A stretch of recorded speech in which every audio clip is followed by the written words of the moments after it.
Welcome along to Obsession Engineering and the Rapid Racing Awning. Our sport Mike is sat there with Harley sat in the corner because it's not long before FP1, but also Lennon's here. Having knocked Harley off at the last round, which we're definitely not going to mention, he is basically teammating with Harley because hopefully having a little bit of inter-team competition will help everybody because they can tow each other around a little bit during the practice sessions and it gives us double the data. And so Paul is mostly in charge because he's the sport bike expert. He's the electronics guru, but because both bikes are out at the same time, I'm going to look after Lennon in pit lane and do his debriefs and bits. And we should, hopefully, improve everybody's performances. Maybe. Anyway, free practice one in a few minutes, so we'll see you down there. 14 minutes to FP1 and championship leader is crash around Chris Curve. Hopefully he's okay, but it has given us a moment to come in and reset the boys. Lennon had something a little bit loose at the start of the session, so he had to come in and sort of lost the tow with Harley. So we're a couple of laps behind sort of thing. But we've come in, made a bit of a fork adjustment. The bike wasn't easy to like initial flick into the corner, so we've taken some preload out the front to make it sort of sit down a little bit more.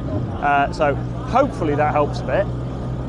And we've had a bit of a talk through the importance of getting out onto the white lines and getting really wide at the entry of the corners, because obviously my job now, if I'm on Lennon's side, is to try and get him to beat Harley. Got to love a bit of competition. So yeah, we made some adjustments. I think the trick will be he'll probably follow Harley out because Harley's in the 36s already and we're not. So yes, teammating makes it a bit more interesting. I've had most of my debrief with Lennon and then headed actually down to bottom pit lane to look after Deco. So we've got a slightly modified map in his bike from Thruxton, obviously different suspension and gearing setups and stuff like that, and he is out riding around. So hopefully he can get some really good laps and we'll have a slightly more positive weekend than the last couple. Fingers crossed. This is motorbike racing, so anything can happen.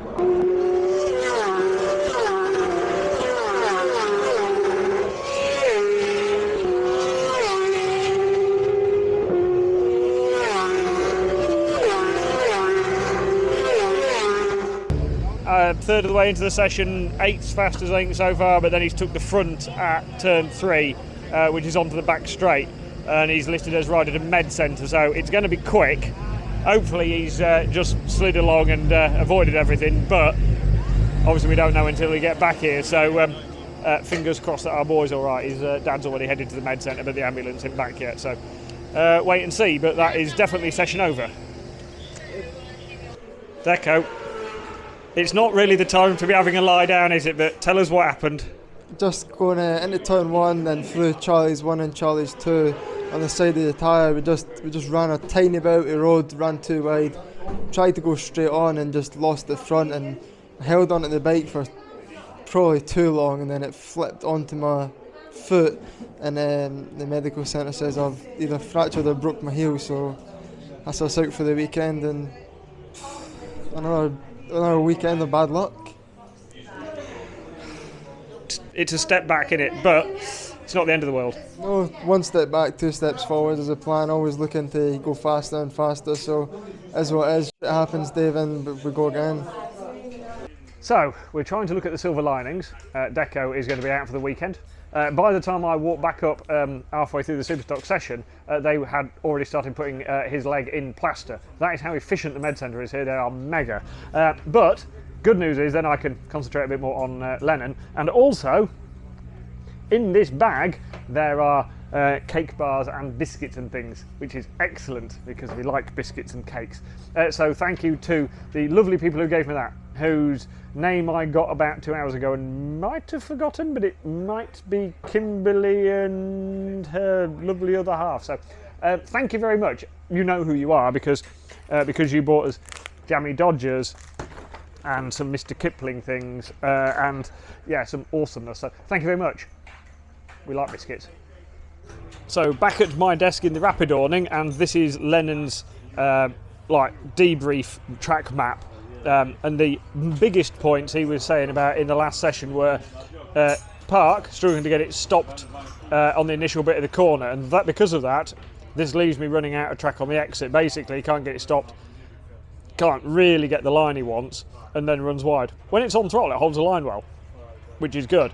And we're a bit in between gears in a couple of places, so we're toying with running the gear up, and then as the speed builds anyway, that'll work. But we're not actually using that much of sixth, so we've geared a little bit shorter, but we've also changed the gearing to get the wheelbase short, because at the moment the bike was really long. And it turns out that's now the same gearing that Paul and Harley are running, or they're going to be running, and so that should work hopefully. And quite why they'd end up with the bike really long, I don't know. But the shorter bike should help the bike turn better, which is good because we spent most of the session trying to get the bike to turn. And that meant we went really soft on the forks, which helped, but then we couldn't get the bike stopped. And so what I've done is gone short on the wheelbase, got the gearing right, and then put some preload back in the fork so it's got a bit more support to push into. And so hopefully, as we go faster, that will work quite a lot better. Oh, and we've put a Spider handlebar clamp, like a clip-on and clamp, on the bike as well. So the handlebar will actually stay tight now. So, FP2 complete for the sport bikes, and take two. Just waiting for a tyre to deflate in the background. Right, take two. Now the tyre's nearly empty. Right, Lennon, my side of the garage, I'm calling it my side, 135.8, so we've knocked 1.4 seconds off. I mean, we are still 4.2 seconds behind because the leader has done a 131.6 on a bike with 94 horsepower. It's frankly a little bit ridiculous, but really quite impressive as well. So we've made a decent step forward. Bike feels better. We tried a preload change and an engine brake change in the last couple of laps, and then Lennon managed to dig his knee slider into the grass and pulled his hip a little bit. So, I mean, he kept going, he just didn't go any faster. But I think the feeling with the bike is much better. So that's distinct progress. Harley was 0.6 of a second quicker than this morning. So we've got some data to look at, we've got some stuff to work through, the usual process, but definite progress in that session. It's the end of the day, and unfortunately the bikes had a bit of a battering today, hasn't it, as well? So looks worse than what it is. Looks worse than what it is, definitely. But yeah, it's one of them things that we do. Motorbike racing, prepare to crash as well. So is what it is, and go again as soon as we can. So yeah, even though the bike looks like a steak because there's a load of bits missing off it, it's not too bad. No. And the good news is we've actually seen some photos of the accident, and you know, you held on to it quite a long time. Well, I did give it my best shot. I know what it's like paying for a motorbike when you crash it, so maybe held on to it for a bit too long, and maybe that's why I do have a broken heel, but hey ho, as long as the bike's alright.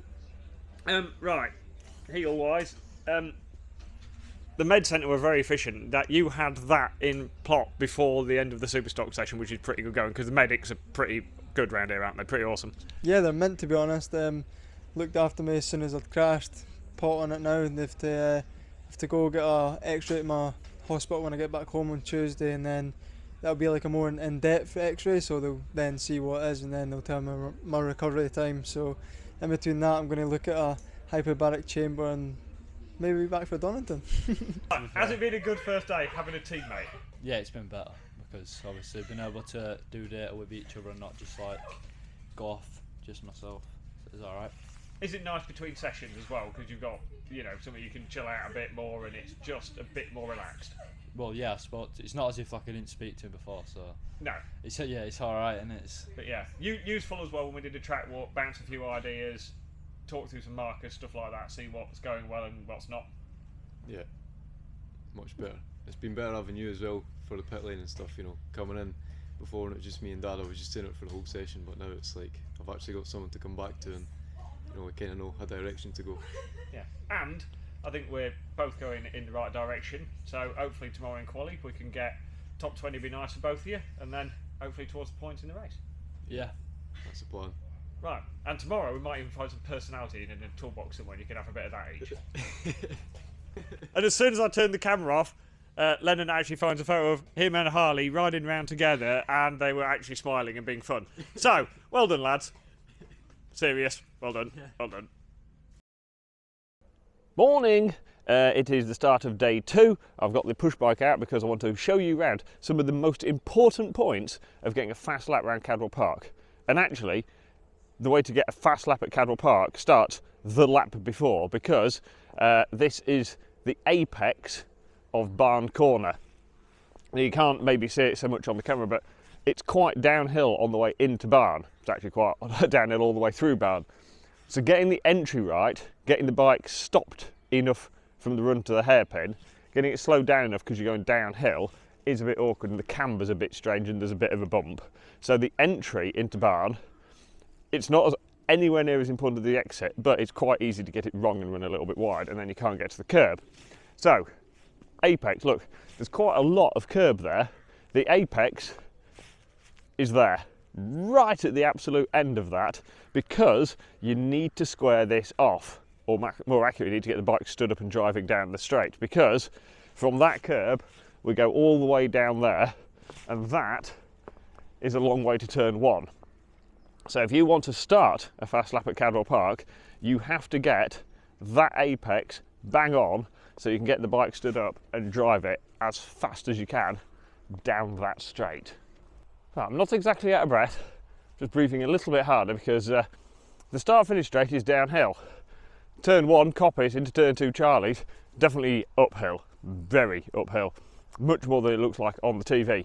Right, the next important thing, that white line on the outside between Charlie's 1 and Charlie's 2, that is important because you need to get all the way out to that white line. Just where there's a surface change behind me, there's also quite a significant bump, which is just perfect because it is on the line you really want to be on. The importance of getting out to that white line is Cadwell Park's narrow. This place isn't very big, and in places like this, it's really quite quick. This is where Deco fell off yesterday because he was trying to be really, really accurate and use every inch of the track. Unfortunately, that meant using an inch too much and ended up on the grass. So that's the risk here, is if you're on the right line, there is a bump, so it's quite easy to lose the front.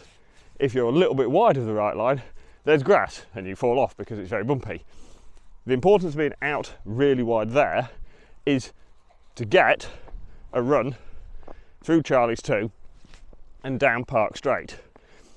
I would argue this is actually the most important corner on a lap of Cadwell Park because there's a lot of speed between Charlie's 1 and Charlie's 2, so you can't afford to slow down too much.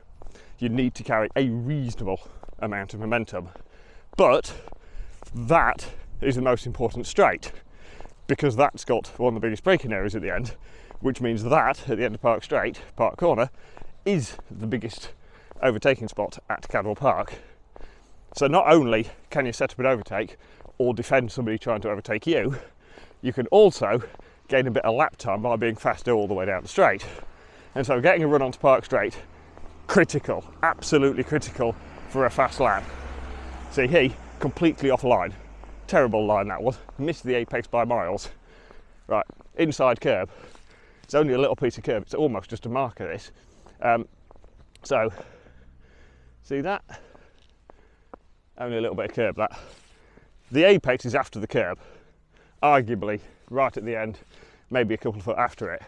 And you need to be body over the white line again. Again, that white line's important. We need to get really far over that, get as much width of the track. So basically, we're trying to create a straight line from our turn point over there, straight through this, as straight as we can onto the straight, because then we can have the bike more upright, which means we've got more grip, which means more drive, more speed, more overtaking, more positions, more victory. And the last point we're going to talk about for going fast around Cadwell Park is the bottom of the mountain. So this is the left-hander that leads into the bottom of the mountain. You can see as well there's a lot of camber and a lot of gradient coming into that, so you can pile the front in there really, really hard. But the track does ever so slightly slope away, so if you're wide of the apex, you aren't getting back to it. And getting to that apex is really important. And when I say apex, I'm talking, see the rubber marks on the curbs here, the rubber marks are almost halfway onto the curb. You want to be well onto the curb. Even here where I'm stood at the end of the curb, you still need to be on the white line over the curb a little bit, because we need to stay as far to the left here as we can before we flick through the right at the bottom of the mountain.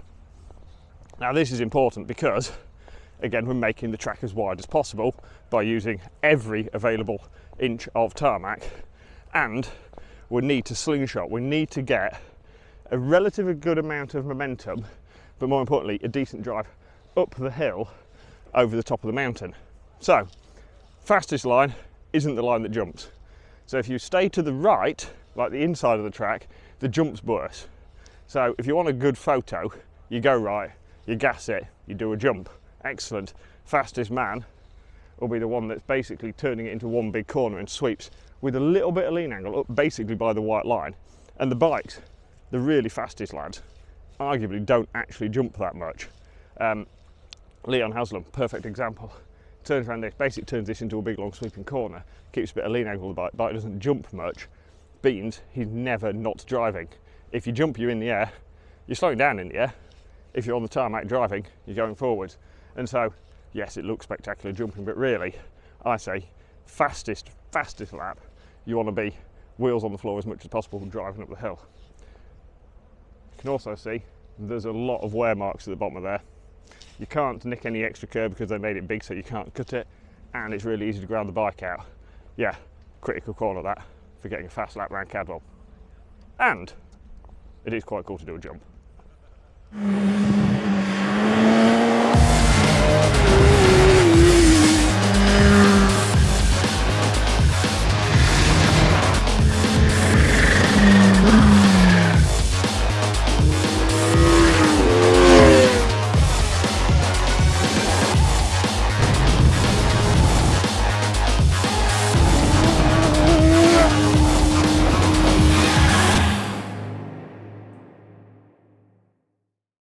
So after a quick look around the circuit this morning, we're back in the awning and we've got about 20 minutes or so before the little sport bikes are out on track. And then I'm just going to give you an update on what's going on with MiCal. This is the Mechatronic ECU calibration software. So on Lennon's, from the data from yesterday, I've generated a fuel map that isn't actually that critical, if I'm honest, because these bikes have an auto-tune function in them, but sometimes it's on the limit of what the auto-tune can do, and I'd rather have this working, so if you have a lander fault or anything like that, it's actually got a fuel map that's somewhere near in it. So to do that, we basically open up the data logging, go to the engine, go to the fueling bit, and I'll pick a certain point in the rev range or whatever, zoom in on it, and then look at the throttle opening versus the RPM, and then look at the lander correction down here, and then basically swap that over into MiCal and make a table that looks like a squiggly lumpy thing down here. So did that yesterday, and then Paul has also been playing with engine brake solutions. Different engine brake for him, different gearing again today. We've gone shorter again because the bikes aren't revving that hard down the straights. We've had a conversation about not over revving the bike on the down changes, and we've changed a fork spring. So not massive changes, but enough that it should make a difference to him lap time wise, and obviously there's some lap times come from him. So that is it. We are now ready for qualifying, our one and only session for the entire day.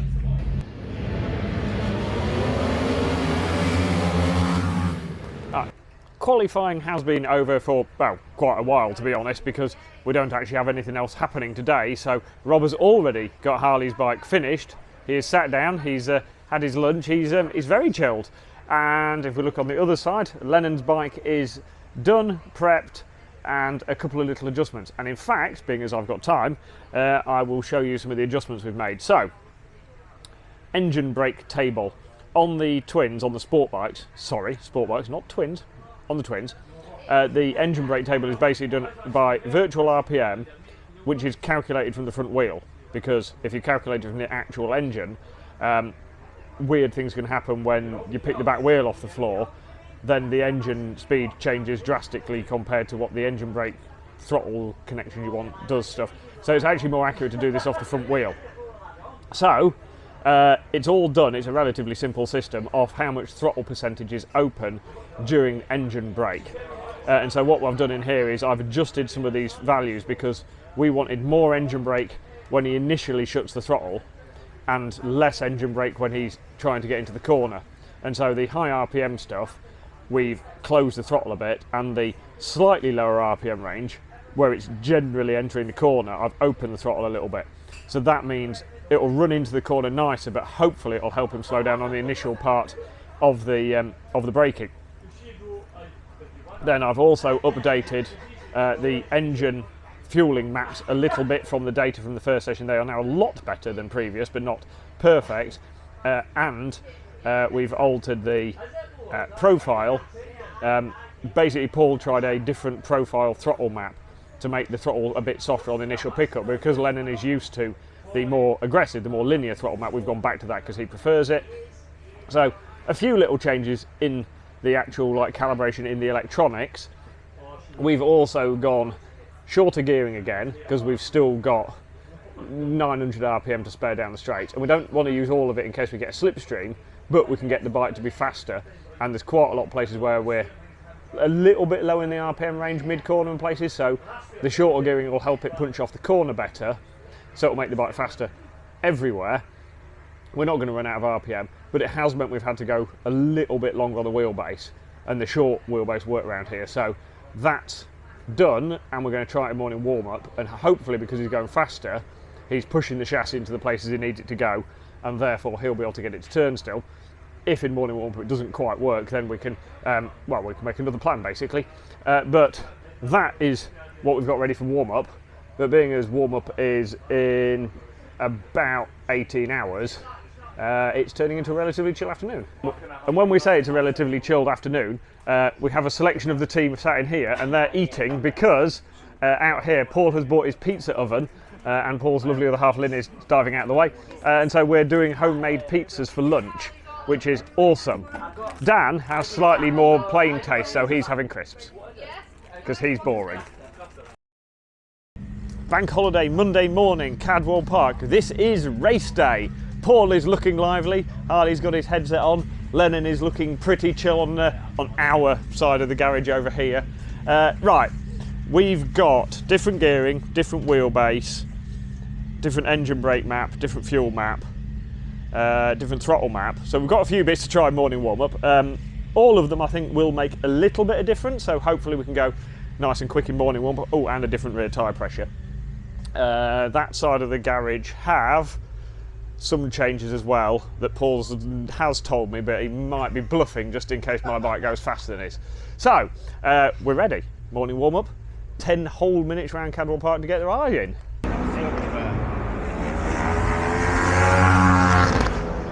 Right, morning warm-up done. 22nd in that session, Lennon. We're still half a second behind, but we tested quite a lot of stuff in that session, and you're being quite gentle in places so you didn't run into the limiter, so we know there's a bit of time spare. But I think we worked through some quite useful stuff then, didn't we? Yeah, I felt a lot more comfortable to do the pace that I was doing yesterday. The bike felt good, it's holding the line, but the setup that Dave's gave me this morning is talking to me a lot more. So to actually get to the lap time, I feel a lot more comfortable. Cool, so we're not going to do any major for the race, maybe a couple of little tweaks with the engine brake and stuff, and maybe something else yet, we haven't decided, but I think we're looking pretty confident going into the race. Yeah, it should be good. The plan is to go forward, you know. Always. That is the plan, and hopefully we can just have some fun. In other news, Adam's come to visit, and more importantly than that, he's bought biscuits and sweets with him, so Adam is allowed to come again. Thanks, Ad. You're welcome. Right, back to the actual data after the session, and one of the big things we did, as Paul moves my Holey around, one of the things we tried in that session was gearing. So if I overlaid that with some of the laps from yesterday, even against yesterday's best lap, speed down the straights is as good, but against the majority of the laps, today's speed is better. So generally we've gained 2 to 3 kilometres an hour down the straight, in places on a good run maybe even up to 5 down the back straight, which is going to be really useful in the race, because if we want to pass people, the easiest place to do it is at the end of the straight. If we want to stop people overtaking us, being fast in the straight is always useful as well. So the speed has given us something there. The only problem is, if we look at the track map, out the chicane towards the bottom of the mountain, we're very, very close to the limiter. And then over the mountain towards Hall Bends, we're actually, Lennon today was actually rolling the throttle a little bit so he didn't run into the limiter. So we've had a bit of a talk about it. My opinion is that because it's given us a straight line speed advantage, which makes racing a bike easier, because having a fast bike generally is better than a slow one, we're going to stick with the gearing that we ran in warm-up, and we might try running a different gear over the top of the mountain into Hall Bends. And of course, when it really comes to the decisions, me and Lennon have discussed it, and then we've gone what I want, because I'm in charge. So being as it's Cadwell Park, the logistics are a bit more interesting. So Rob is getting trolleys ready. We need to leave here at 11 o'clock to transit down to the bottom pit lane, because everybody needs to be there in case there's red flags and restarts and stuff. And then the bikes go out of here at 11 and go down to the bottom pit lane, and then they set up there with tyres and warmers and stuff. And then at 10 past 11ish they'll go out of the bottom pit lane, do an out lap, form up on the grid, and then at 20 past 11 the actual race starts. So it is a bit of a faff being here, but the circuit's that good, we don't really mind. Right, the bikes have just gone off on the warm-up lap. You were with Lennon on the grid, you obviously know him fairly well. Where do you think he's going to find a bit more speed in the race? I think he just needs bike time, to be honest. It's kind of been his hindrance this year. He doesn't really know the Aprilia that well, coming from the Kawasaki last year, so I think the more laps he gets under his belt, the more he's going to understand it. And yeah, as of the last few rounds, he's not really had the most amount of race laps under his belt, so if he can get a race distance under him, I think it'll be the world of good. He's also incredibly calm. He did 2 out laps then just to check his gear pattern, because we've changed some bits, and yeah, he's an older head on young shoulders. Definitely, he's I think it's fair to say Lennon's cool, calm and collected. He's doesn't seem to be put out by anything. So the fact he's able to think about that on the lead up to a race in the sport bike class is something good. It's a good trait to have, and yeah, I think it's good that you boys taking him under his wing. It's nice for him to have some structure within a team, and yeah, we're looking forward to seeing how he progresses. Cool, and good luck for the Superbike races later. Cheers, Dave. Appreciate it. Bikes are lining up on the grid. We're 28th, so we're towards the back, but that means we've got more places we can go forwards. And he has got a cool head on him, and so far in every session he's just got faster and faster every lap he's done. So that should be good for the race. But we are coming under starters' orders, so not long now until we get to the business part of the weekend. Lights are on. Lights are on.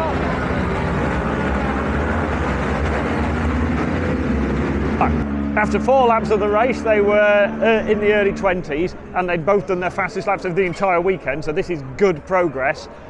They both chucked a few tenths off what they'd managed even in qualifying, so this is good news. And at the moment, Lennon is behind Harley by 2 seconds, but he can see him, and this is good news. Let the hunt begin. Race done, and now the walk back up the big steep hill at Cadwell Park, so we can actually go meet the rider in Parc Fermé. That was decent. Harley 18th, we didn't quite catch him, we were in 20th with Lennon. Both riders knocked a bit off the lap times. We got down to basically 1/4 of a second behind Harley. About 2 seconds between them at the finish. I'd say that was a decent race. They've had to work hard for that, but they've both made really good progress over the weekend, so yeah, I think that's been some good work done there.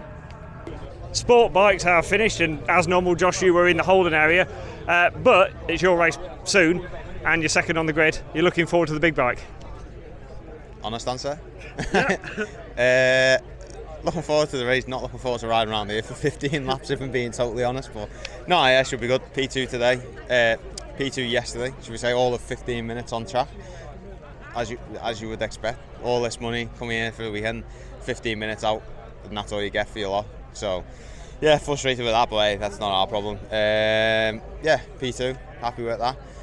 Probably my strongest weekend so far at Cadwell, so hopefully we can keep this momentum going into the next few rounds. I still feel like we're starting to get somewhere again, and yeah, enjoying it. So, P2 in warm-up. I thought 9 was a bit early to be doing 28 around the ears of it. Bit much at that time in the morning on a stocker, so yeah, hopefully should be awake by 2:15 and should be doing it with ease, I reckon. Right, between rounds and bits, obviously base settings with the bike, do you change your vast amount or are you in a fairly happy place with it?